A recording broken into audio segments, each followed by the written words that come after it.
The Browns lose to the Indianapolis-Colts 31-28, Mary Kay, and a lot to get into in this game. And let's start with the offense because the wide receivers did not have a great day. DeShone Kizer struggled, but part of that had to do with the wide receivers. Just really not a good day for that unit. No, not at all. You know what? There were at least 8 drops. You cannot have that when you've got a young rookie quarterback trying to establish him in an offense. You've got to support him. You've got to make the plays when they're there. Now, of course, he took responsibility. He threw 2 picks in the third quarter, and for him in the postgame, it was all about those 2 picks. But for me, I think it was a little bit more about the drops than even those picks, because if some of those plays are made, they came 3 points away from tying this football game.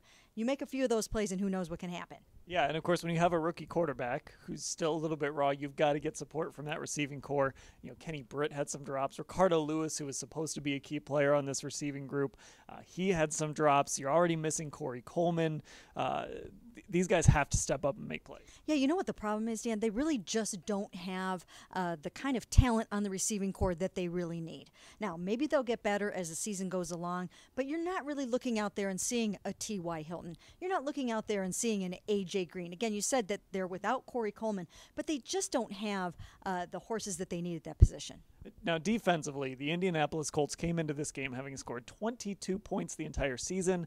They had 28 with more than 2 minutes left in the first half. So defensively, not a good day for the Browns. And, really, we've seen Jabril Peppers play so deep, and it just didn't work today. They got beat down the field a lot, especially in that first half. Well, they did, and, there were a couple of things going on here. First of all, Jacoby Brissett, it's his second start with the Colts, and you know what? He got that first one out of the way, and he had his mojo down in this game. The other thing is the Browns had no answer whatsoever for T.Y. Hilton, for his speed, for his talent, and I think this comes back to you get rid of a guy like Joe Hayden, and you don't have anybody that can consistently handle a number 1 receiver like that, and I think that hurts the team. And, of course, the Browns were without Myles Garrett again. They were without Jamie Collins, but still just not enough defensively for this football team.